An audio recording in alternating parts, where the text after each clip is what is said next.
Mas não havia outra forma. Porrada dentro da boca dele.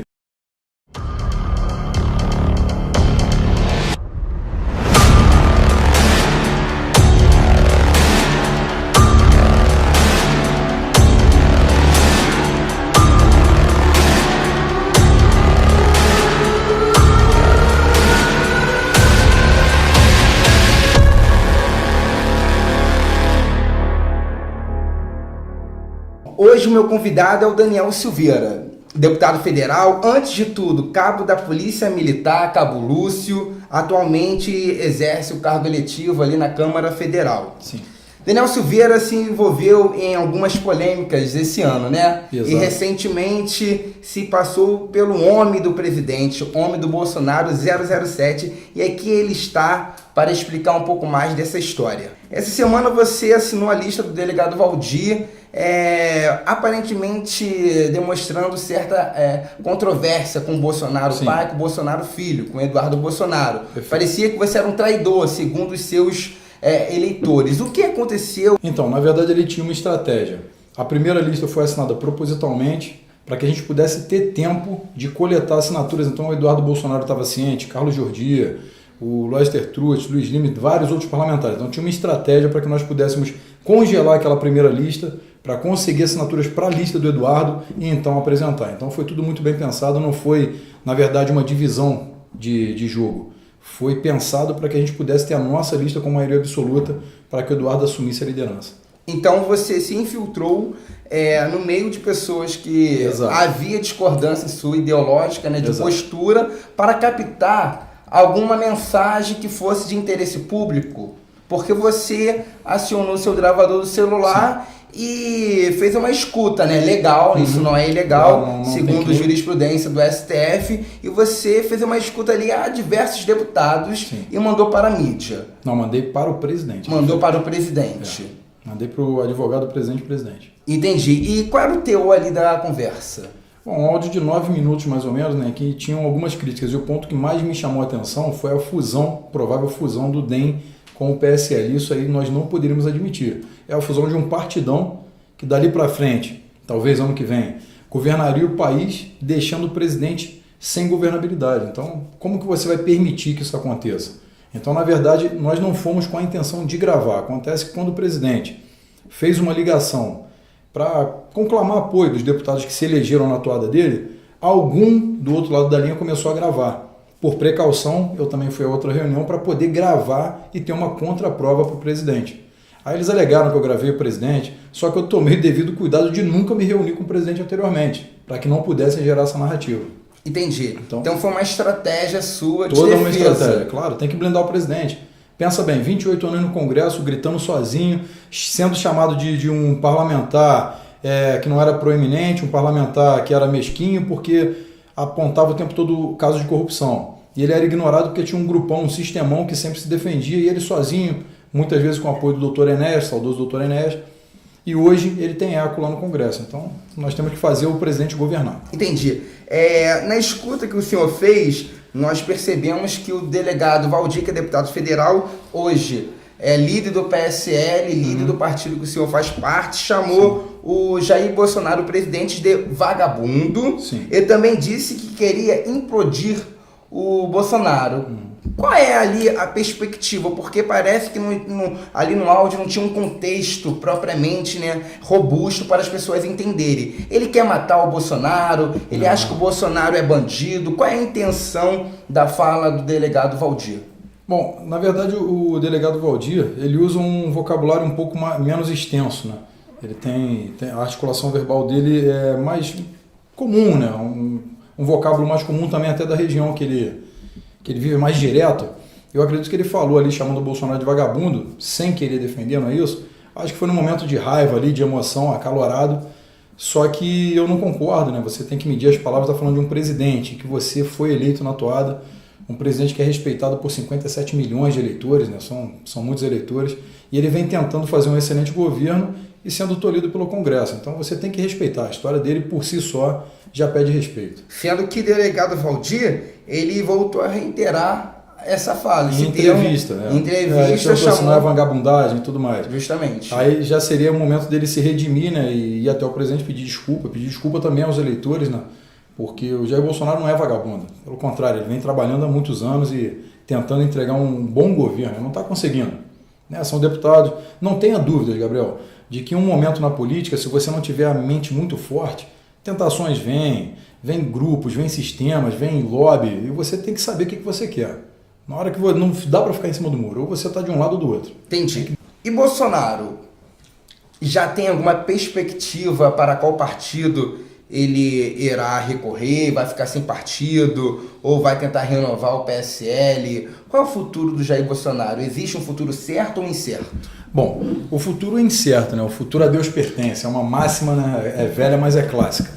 Mas o Bolsonaro hoje, na verdade, ele busca a equalização do PSL, né? Ele sempre defendeu a lisura, a transparência em tudo, e hoje não seria diferente. Ele quer tentar assumir o controle, não oficialmente, retirando o Bivar da presidência e ele permanecendo presidente, mas ele quer um controle de fato para que ele possa alinhar o PSL e mostrar ao brasileiro, para suprimir dos municípios, pessoas. Não tem como ter controle de mais de 5 mil municípios. Então você tem um indivíduo que está em algum diretório que está fazendo alguma besteirinha. E de lá não dá para saber. Então a gente tem que conseguir equalizar isso rapidamente, fazer essa triagem para 2020 a gente conseguir subir pelos municípios de uma maneira mais correta, mais coerente, e a sociedade veja essa credibilidade e entenda, poxa, agora eu posso começar a ter esperança. Eu nunca vi, em 37 anos de vida, alguém falar, pô, o Brasil está excelente, está maravilhoso, que lugar bom de se viver. Realmente é um país bom de se viver. Temos tudo e não temos mais nada. Então, a nossa missão é essa. Entendi. Alinhar. O presidente, então, ele busca o alinhamento do PSL. Recentemente também, na mesma semana, muita coisa aconteceu essa semana. Essa semana foi a semana D. Semana D, o dia D, né? O Guga Noblar, ele se envolveu em uma confusão com o senhor que veio a ter o celular quebrado, né? Após ele colocar o celular próximo do senhor e o senhor rebater, né? Claro. Jogou o celular dele, não sei se era a intenção explícita do senhor quebrar o celular dele, mas o senhor deu um tapa na mão dele que veio a derrubar o seu aparelho telefônico, quebrando.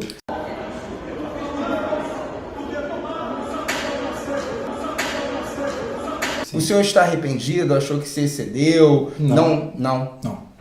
Arrependido, impossível. Me excedi de maneira alguma. Acontece que o Guga Noblar, ele tem a história pregressa dele, já fala por si só, então dispensa comentários. O pai dele também, né, lá grandes coisas como jornalista, né, tem a sua força, mas sempre tendencioso, sempre contra o governo e sempre contra a moralidade. E o Guga Noblar, ele literalmente é um alpinista social. Ele ia há muito tempo, tanto que ele é chamado de cérebro de fumaça pelo Jair. Sempre atacando parlamentares, e ele acha que todo mundo é igual, que você pode chegar lá na Câmara, ofender, insultar, falar o que quer, e não sou jornalista, quando nem é, ele é muito mal um jornaleiro, vamos colocar assim. Aí ele vai lá e fala o que quer, chama de babaca, insulta, e acha que você tem que ouvir e ficar quieto. E comigo é bem diferente, o buraco é bem mais embaixo. Então eu dei o tapa ali, uma reação provocada, estava me insultando, aí aconteceu no momento ali acalorado, mas não me arrependo não. Mas não havia outra forma de você tentar... porrada dentro da boca dele, era o que aconteceria, mas aí eu preferi quebrar o celular. A alternativa seria... Não, entendi. Eu pensava no policial legislativo ali. Tinha também a polícia legislativa. Eles imediatamente interviram, mas ainda bem que interviram. Talvez eu perdesse o controle de fato, dava uma porradona na boca dele e ele ficava quieto. Caramba, deputado. Aí seria diferente. Então, o senhor já é formado em Direito? Me formo agora esse ano. Bacana. Crime de dano, houve parte do senhor? Talvez, depende da interpretação, né? Se realmente aconteceu o crime ou se a reação foi provocada, o que também é previsto, né? Quando você provoca uma reação muito atenuante, como foi essa aí, né? Então acredito que não. Mas se ele quiser que eu dou lá um xing-ling pra ele. Ele fala que é comunista socialista, mas tá de iPhone, pô, ele não merece um iPhone. Está arrependido? Não, de maneira alguma. Entendi. E da placa da Marielle, que houve também, o senhor quebrou... Não, na verdade isso aí é uma coisa que eu faria de novo, arrancaria a placa de novo sem problema algum pelo seguinte, não desrespeitando a memória da vereadora mais uma vez, quem quebrou a placa foi o deputado estadual Rodrigo Amorim, que é meu amigo. Na verdade o que eu fiz foi arrancar uma placa que foi colocada de forma indevida, falsa, em cima da... A prefeitura não tinha autorizado? Não, de maneira alguma. Na Praça da Cinelândia, Praça Floriano Peixoto, ali na Cinelândia. Então ali tem sim patrimônio tombado, em homenagem ao Marechal Floriano Peixoto, ninguém falou nada, colaram uma placa lá ativista do PSOL, do PT, não sei, provavelmente do PSOL, porque a Marielle era do partido, Então eles colaram lá e acharam que podia ser por isso mesmo. Ainda tem a cara de pau, é cara de pau de falar que era uma homenagem, mas aquilo não é homenagem. Então pichar Marielle presente no muro é homenagem? Isso é vandalismo. Então por isso que nós retiramos a placa, atuei como policial, mantive ali, restaurei a ordem no caso, e assim eles não vão tomar território, não vão achar que vão chegar e não, vou fazer, que é isso mesmo. Existem leis, tem que ser aprovada pela Câmara Municipal, você sabe muito bem do que eu falo, leis orgânicas. E o quarteirão Marielle, que está aprovado pela prefeitura, está lá intacto, vai permanecer, porque aquilo ali é uma homenagem. Agora, sair colando placa para a torta e direita não é, isso a gente não aceita. Então, fazia até uma provocação, a meu ponto de vista positiva, não interprete de forma maléfica. É o seguinte, a Marielle é uma vítima Sim, da criminalidade, evidente. E foi horrendo o que aconteceu com Na verdade, a gente esta tem que ter uma lei mais firme para punir de fato. Sim, se fosse a placa de um policial militar morto, vítima da criminalidade, o senhor quebraria, o senhor não quebrou, mas o senhor arrancaria. Até se fosse o nome da minha mãe. Se fosse gerar tudo isso, claro que a gente tem que ter o conhecimento do fato. Quem defende o pequeno crime, defende o grande crime. Né? A tolerância zero, quando foi implantada em 1990, na década de 90, foi em 93 na verdade, pelo então prefeito de Nova York, Rudolph Giuliani, ele punia todo e qualquer tipo de crime. É pequenininho, mas pune, porque você vai desencorajar outro ato criminoso. Aqui no Brasil não. Você tem o suicídio processual, você tem um monte de bandidolatria no judiciário em que comete o crimezinho, não, deixa ele. Cometeu o crime, não, vamos soltar, vamos ter a progressão de pena. É isso que está atrapalhando o Brasil. Na mesma década da tolerância zero para o crime, o Brasil foi vítima de uma lei chamada Lei 9.099, né? Sim. De 95, que essa deu lei, medidas despenalizadoras para o usuário. Para o usuário, traficante, tudo mais. Para diversos atos criminosos, desconsiderando condutas tipificadas em lei. Hoje uma pessoa comete... Quem era o presidente? O presidente na época? FHC. FHC. Socialista declarado. PSDB. Socialista. Partido de direita, esquerda, centro? Nada, centro-esquerda. Centro-esquerda. Então ele fala, eles são sociais-democratas. Falando em social-democrata, ou tem bumbum guloso, ou é socialista. Cara, e o Novo? O que você acha do Novo? Eu acho que o Novo é a direita da esquerda. Mas eles não são liberais? Só em pauta econômica. Então, você tem que defender só uma pauta. Tudo que é economia você protege, tá, tudo bem. Vamos lá, vamos colocar bloqueadores de sinal nos presídios. Não pode, que mexe no orçamento, porra. Você tem que saber, porra. Você quer uma segurança pública de excelência? Gasta. Tem que gastar, pô. Não adianta chegar, não, aqui mexe com orçamento, eu não boto bloqueador de sinal. Quero um presídio, eu não quero mais bandidos com celulares na cadeia, não quer? Então vamos construir novos presídios. Não, mexe no orçamento. Vamos construir presídio, então vamos fazer obra e tirar qualquer tomada, qualquer lâmpada que tiver, vai ser acesa ou acionada por qualquer outro lugar exterior. Não, mexe no orçamento. Você não pode defender só o orçamento, né, cara? Sim. Tem que ter um gasto. Mas existe alguma crítica positiva no sentido que a moralidade do gasto público, né, o Novo tem quadros técnicos que não utilizam tanto ali da verba de gabinete, eles têm poucos funcionários públicos, né, diminuindo o gasto do erário. Não acha interessante essa pauta de diminuição do gasto público para realocar o dinheiro em vez do Estado para a educação, segurança, lugares necessários. Então isso é importante. É importante, mas é fácil tu defender essa pauta quando tem vários empresários milionários bancando o partido e bancando a máquina para eles. Né? Mas isso não é competência do Novo? Claro que não. Meritocracia do Novo? Não. Se o PSL tivesse mil empresários milionários bancando tudo, aí a gente também defenderia tudo. Só que, evidentemente, hoje no sistema político atual, infelizmente, nós temos que ter, eu não sei qual é o tempo do vídeo, mas eu poderia explicar, sintetizar brevemente aqui o que acontece. Se você for, por exemplo, se eu for me reeleger, tentar uma reeleição contra um deputado decano, que já tem 3, 4 mandatos e tem a máquina pública nas mãos, eu tenho uma disparidade de armas muito grande, porque ele já fez um reduto eleitoral muito, muito vasto. E eu não tenho esse reduto eleitoral. As pessoas têm que conhecer o meu nome. O que eu faço? Eu emprego mais secretários para que eu possa capilarizar pelo Estado, para que eles possam chegar com o meu trabalho até os municípios e eles entenderem que a gente está buscando alguma coisa nova. E então, nós viemos então paulatinamente reduzindo esses gastos. É isso que tem que ser feito. Entendi, perfeito. Olavo de Carvalho. No começo do ano, professor Olavo de Carvalho, houve ali uma intriga entre parte de alguns deputados do PSL, todos que foram à China. Todos que foram à China. Ele acabou chamando os senhores de caipirão, né? Caipiras. Foi engraçado. Foi engraçado e o senhor rebateu. Puto pra caramba. Mandei ele pra puta que o pariu. Mandou ele para esse lugar. Significa que eu fui um bom aluno, que eu sou um bom aluno, porque ele manda todo mundo pro caralho, pra puta que pariu. Aprendi direitinho. Então, como que é a relação hoje do Daniel Silveira, ou melhor, não do deputado, do Daniel, como Sim. a sua família te conhece, como eu te conheço, Daniel. Qual é a relação hoje? É de intriga, de confusão? Com o Olavo? Não, continuo aluno dele, continuo seguidor ferrenho. Faz o corte? Faço COF desde 2013. Eu gosto dos posicionamentos do professor, ele tem uma visão muito crítica das coisas. Né? Inclusive a minha viagem à China foi motivada pelo Olavo, que ele tanto fala da China, tanto fala do comunismo, de todo o trabalho escravo lá, que quando surgiu a oportunidade de conhecer o continente, eu falei, por que não?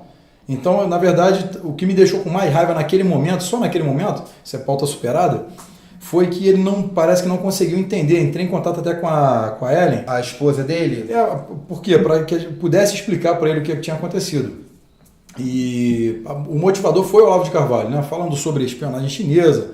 Até aprendi, eu espionei lá a reunião lá.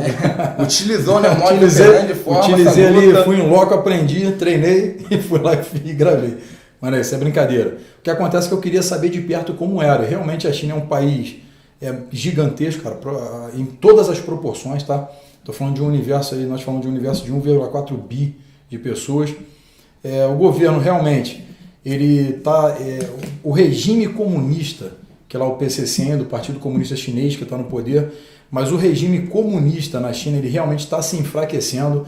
Você pega, por exemplo, a briga geopolítica de Taiwan com a China continental, são totalmente antagônicos. A sociedade sempre vai vencer, cara. A esquerda, ela não é perigosa. A esquerda não passa de uma massa barulhenta. O perigo da esquerda é quando líderes idealistas alcançam o poder.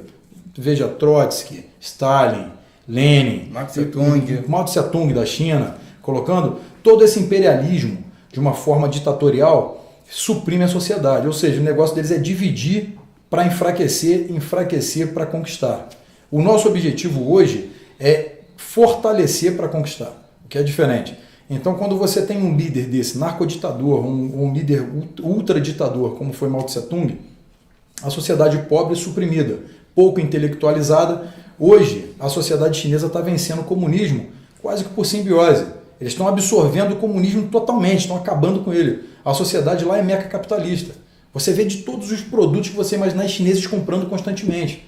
Há uma aparente liberdade de mercado com tudo. Há uma intervenção estatal que também existe no Brasil. A diferença aqui do Brasil... Política do filho, acabou da política do filho único, entrou agora a política de 2 filhos. Isso. Mas ainda há uma política de controle de natalidade e tantos outros mecanismos cerceadores. O que na verdade, a gente não pode nem criticar, né? Aí sendo totalmente coerente no que nós falamos. Lá na China não pode ter mais de um filho, é um absurdo, comunismo, blá blá blá. Aqui o Brasil está defendendo o aborto. Então qual é a coerência nisso? Tem aborto aqui no Brasil, defendemos o aborto, mas na China você não pode ter filho, isso é um absurdo. Mas não é o Estado que defende o aborto, né? Mas a sociedade está defendendo. A sociedade está defendendo e tem o Estado defendendo também.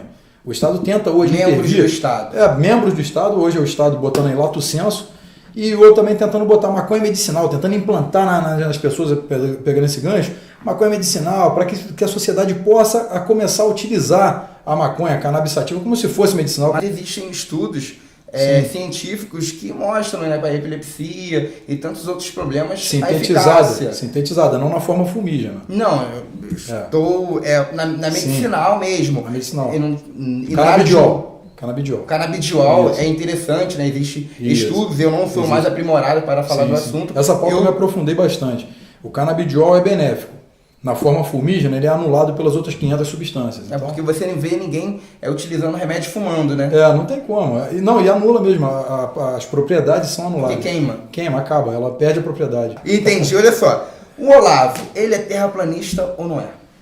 Não, eu acredito que não. Mas, assim, ele defendeu 2 pontos de vista. Você tem lá... Hoje nós... todo livro de ciência, desde que você era criança, eu criança, todo mundo que está nessa sala e que está assistindo...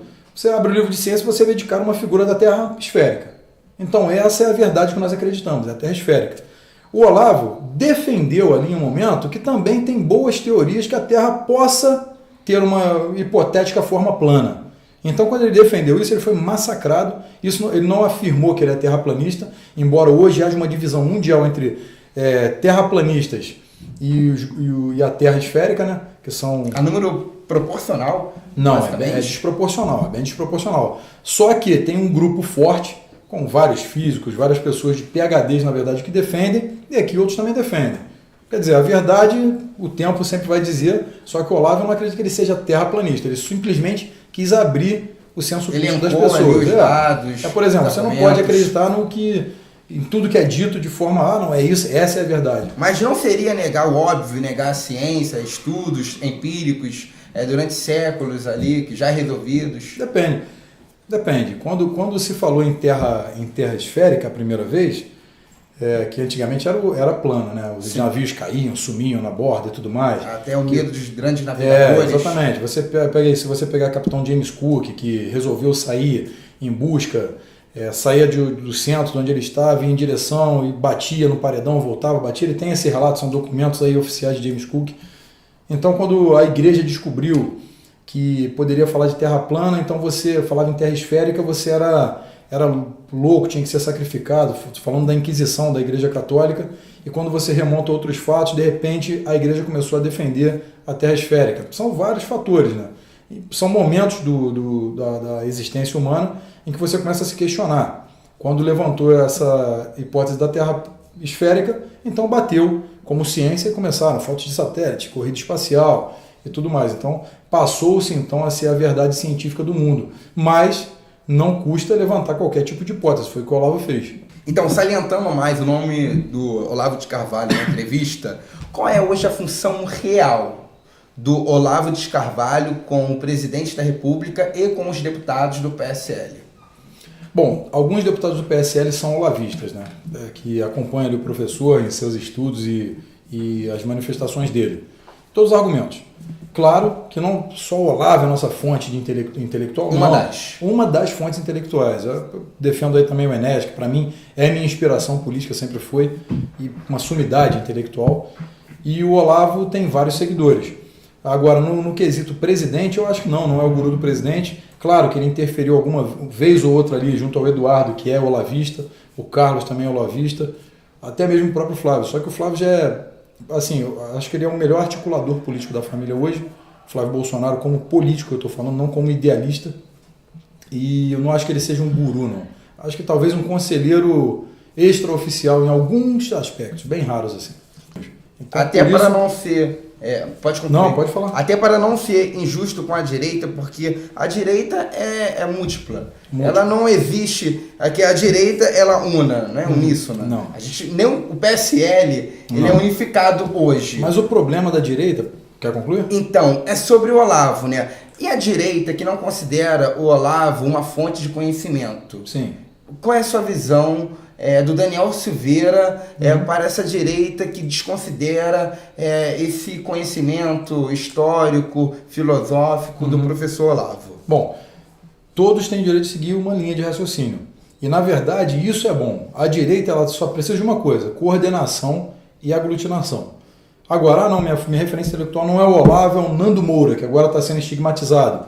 Não é o Nando Moura, é o Luiz Felipe. Pô, vamos seguir ele aqui. Não, é o Enéas. Não tenho nenhuma referência intelectual, minha referência sou eu. Eu pesquiso, estudo e sou estudioso desse assunto, sou eu a minha referência. Pode ser, desde que você tenha um discurso uníssono, não para ter referência intelectual, mas ter um norte político no país. Hoje nada pode ser falado sem política, cara.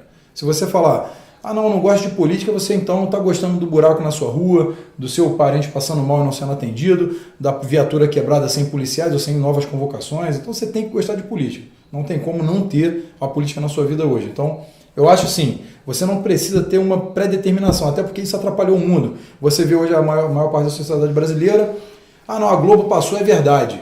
E eles são pulverizados por isso. A verdade é aquilo que passou na TV. Você não pode ter uma única referência. Tem que ter várias e, principalmente, tem que ser senso crítico, tem que ser aguçado, na verdade. O Olavo, certa vez no Twitter, chamou o Kim Kataguiri, que é um amigo pessoal meu, fez ali uma piada ao meu ponto de ver, de mau gosto, chamando de Kim Catapiroquinha, coisa do tipo. Viu? Ele é assim, o velho é difícil. O senhor concorda com essa Não, terminologia? Não, claro que não. Eu acho que o Kim também é um garoto que tem lá o seu...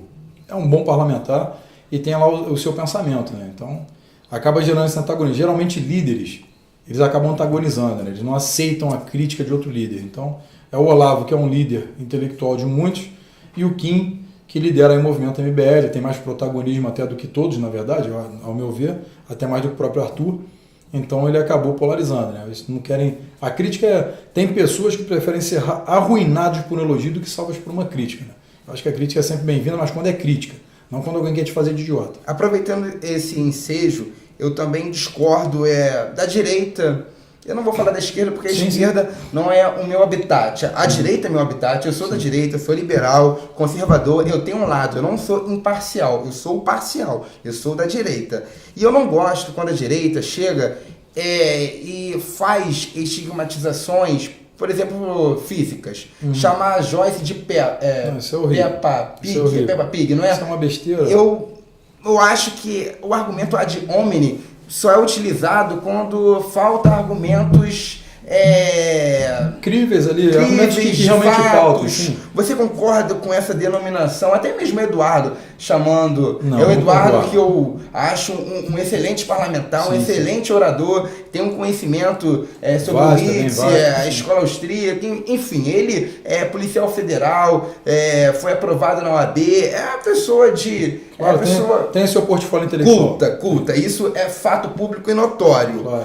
E ele chamou a Joyce ali, talvez ali por um período ali bastante crítico, que é o período atual, de Peppa Pig, falou que ela come muito, utilizando argumentos ad hominem. Subjetivando. Justamente. Você acha isso certo? Não, isso nunca vai ser certo, né, na verdade. Quando você ataca uma pessoa personificando de alguma maneira subjetiva, transformando em algum objeto, alguma coisa engraçada, isso para mim não tem graça nenhuma, né, na verdade.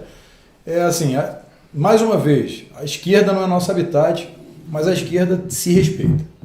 Tá? Se o Marcelo Freixo, que é da esquerda, ou qualquer outro parlamentar da esquerda, Sâmia, errarem, o eleitor não vai fazer isso. Não vai atacar a Sâmia porque ela tem, você vê ali que ela tem um pouco, está acima do peso, mas ninguém vai falar que ela é Peppa Pig, ou que é isso, Torresminho, ninguém vai usar esse tipo, não vão atacar ela dessa maneira. Então eu acho que é desnecessário, não tem por que fazer isso, eu acho que o respeito tem que existir. Tá? Você, quando é parlamentar, principalmente pessoa pública, nós temos que respeitar e não atacar nominalmente a pessoa. É uma hipocrisia por si só, né? Porque claro. Você vê a maioria das pessoas que assim denominam a Joyce de Peppa, não são pessoas, por acaso, Daniel, você é forte, mas eu vejo muitos... Não, mas aí por acaso eu sou forte, mas aí imediatamente... Careca, forte, burro, sem argumentos e tudo mais. Você também é estigmatizado. Claro, pra caramba. Seus músculos. Aí geralmente é forte, isso, policial é burro. Limitado. Assim como eu também. Exatamente. Eu não sou forte, mas sou policial. É PM, é burro. PM é burro. Aí eu tenho sempre a boa vontade de chamar, vem para um debate com a gente vê quem é burro, quem é limitado, a gente conversa sobre qualquer assunto. Aí sim, isso é importante. Vamos aos fatos, coisas críveis sobre, e não sobre utilizar adjetivos exacerbados, seu animal, você é forte, burro, careca, burro. Isso é coisa da esquerda, né? De chamar as pessoas fascista, machista, racista. Tá tentando achar uma maneira de apequenar a pessoa. Claro, burro é quem aceita, eu jamais aceitei. Você é burro, limitado, eu falo, tudo bem, então vamos lá debater. Vamos aos fatos. Me dá uma surra intelectual aí. Perfeito. É isso. Críticas ao governo Bolsonaro. Daniel, você é conservador, assim você se proclama conservador, e um dos pilares do conservadorismo é ser cético, é você não acreditar fielmente em um governo, é você fazer críticas pontuais e necessárias, porque você com certeza acha que a crítica é necessária para aperfeiçoamento do governo, da pessoa. Você não acha que a bajulação seja o modo operante mais apropriado para lidar com os governantes. Concorda com essas premissas? Perfeito. Então eu gostaria aqui do Daniel Silveira, como deputado federal agora, é salientar os erros dos atos aqui administrativos do Bolsonaro, as falas dele, como que isso soa no Congresso Nacional, algumas caneladas que ele mesmo confessa que já deu. Quais são as caneladas, os erros do Bolsonaro e como isso reverbera no Congresso Nacional e também na sociedade brasileira? Perfeito. Bom, primeiro para deixar claro que quem governa o Brasil é o parlamento, não é o presidente. E o presidente sabe disso, que o poder do parlamento é muito grande. E ele não, a minha crítica construtiva, todo respeito, máximo respeito, 28 anos de vida política, não tem como eu com a minha inexperiência querer bater de frente. Mas eu, no lugar do Jair, do presidente, eu não confundiria o diálogo com o Congresso com corrupção. Esse é o primeiro ponto.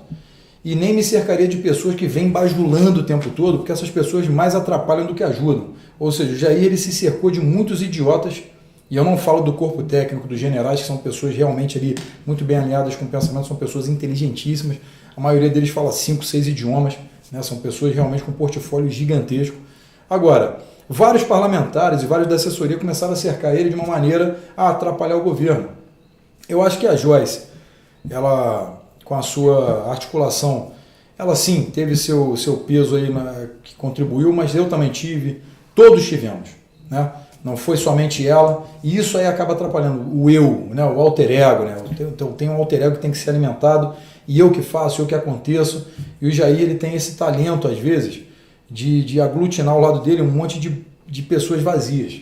Essa é a minha crítica maior. Então acho que ele deveria fazer uma triagem melhor, não se deixar seduzir por muitas pessoas que vêm aqui, tô contigo, que surgiram do nada, né? Tô com você agora, você é meu líder e o caramba. Quando as pessoas estão com ele há muitos anos, há muito tempo, estão mais um pouquinho de lado. Então essa é a minha única crítica a ele. Entendi. Então, a falta de sensibilidade do Jair Bolsonaro em confundir diálogo com corrupção... Talvez. E também se cercar de pessoas que não abrilhantam o mandato. E outro detalhe, eu entendo o Jair por confundir isso, porque ele, durante muito tempo, ele viu o sistemão, ele sempre foi baixo clero, né? Ali ele realmente vivia mais isolado no Congresso, sempre rodava mais sozinho. E isso aí várias pessoas já me relataram, porque ele batia de frente. As pessoas falavam que ele era medíocre porque ele só sabia falar que só tinha corrupto. Mas realmente naquela época tinha muito corrupto, cara. Então, e ele não tinha o tempo de televisão, ninguém dava credibilidade a ele. Na verdade ele sofreu a palavra que hoje está tão em alto, o bullying, né? Que ele tanto sofreu, que pra mim nessa porcaria não existe. Mas ele realmente sofreu muito bullying. E nunca se vitimizou, né? Nunca se vitimizou, pô. Então ele ia lá, batia de frente. Então essa é a nossa crítica aí. Entendi. Jair Bolsonaro como presidente, sim. Qual é a sua avaliação? Nota? Daria nota 9 para ele.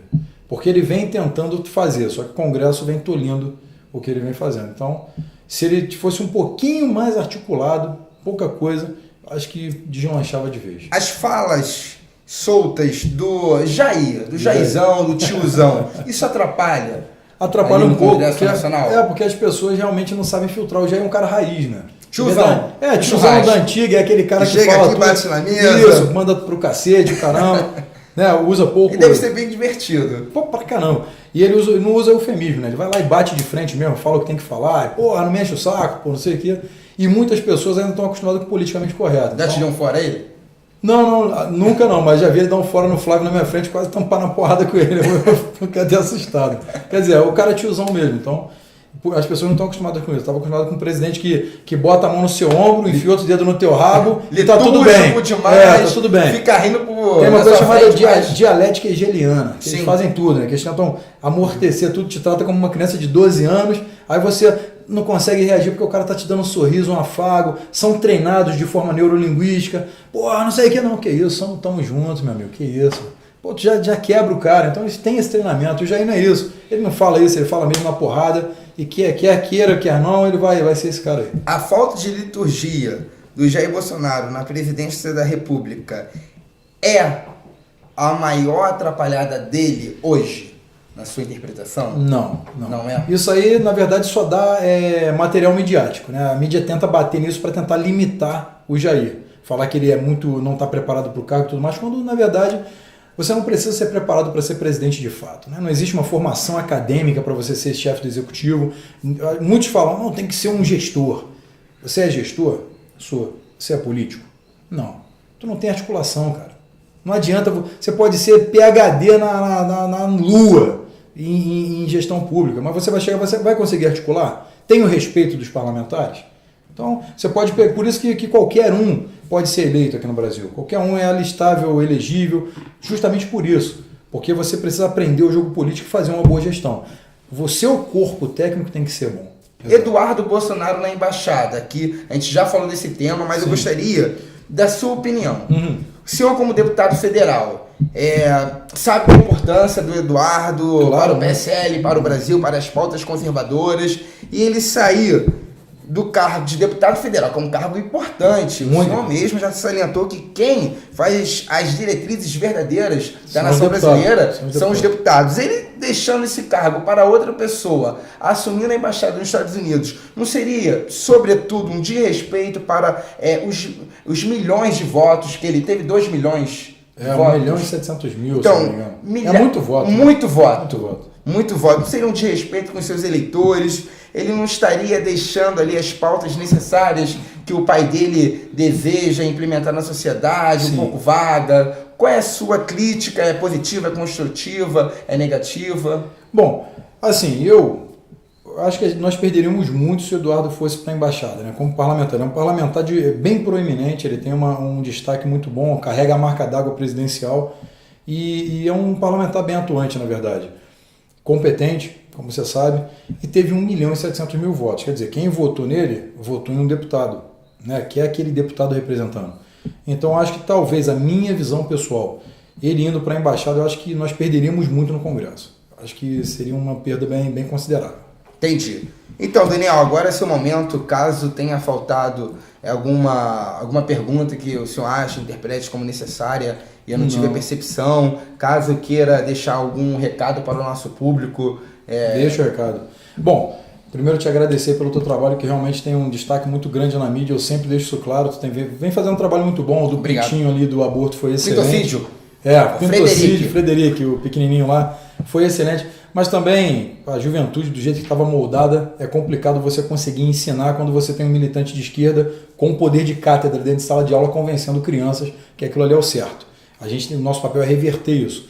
E ao teu público eu queria deixar uma coisa muito clara: se politize cada vez mais, não acredite em uma única verdade, seja crítico de si mesmo, né? Você sai, duvidou, pesquisa. É isso aí, na verdade, eu defendo quem detém o conhecimento, não é escravo de ninguém. Então, cada vez mais que você consegue buscar caminhos e respostas, você não vai ser mais escravo de um sistema, de uma alta casta na política. E fala-se política sempre, porque é a política que domina o mundo empresarial e vice-versa. Então, e a sociedade está sempre aqui, né, como uma massa de manobra. Não seja massa de manobra. Procure sempre referências intelectuais críveis e seja você a sua referência intelectual. Entendi. Parte do seu eleitorado, com certeza, para finalizar, eles são vinculados à Polícia Militar do Estado do Rio de Janeiro. Sim. Isso é um fato. Fato. O que esses policiais podem esperar da atuação do deputado federal Daniel Silveira? Podem esperar tudo o que eu puder trazer para a pauta de segurança. Na verdade, dentro da segurança, pauta de segurança, eu sou mais atuante. Contudo, o processo legislativo é muito lento, muito moroso.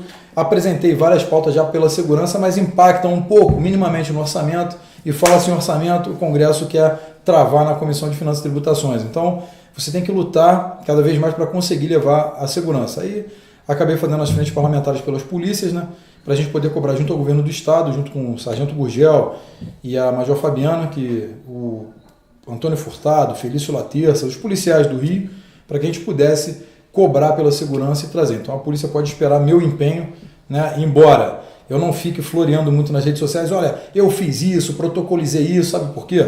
Se eu fizer isso toda hora, eu vou lá e ofereço uma expectativa, aí chega lá na frente, trava o meu projeto, eles vão ficar frustrados comigo e vão falar, pô, prometeu e não cumpriu, quando não é isso. Eu prefiro, depois de tudo concretizado, mostrar o trabalho. Ainda mais que a atuação do deputado federal constitucionalmente é em pautas amplas, né? Em lato senso, seria o ciclo completo da polícia militar. Eu defendo completamente. Você defende, a extensão ali da legítima defesa. Sim, agora, sim. Carga horária, é executivo. Tudo executivo. Do Estado. Executivo.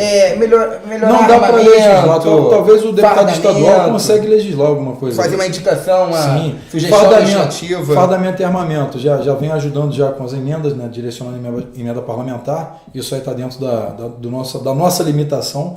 mas a nossa cobrança dentro da minha esfera está sendo feita ao máximo, está tudo com upzinho, upgrade. Perfeito. Daniel, te agradeço, Pô, peço desculpa a qualquer ponderação que eu fiz Nada, aqui sempre que muito coerente. possa ter parecido arrogante. Nada, de jeito nenhum. E vamos pra cima que eu tenho certeza. Nada, eu gosto do teu trabalho, sou teu fã, pô.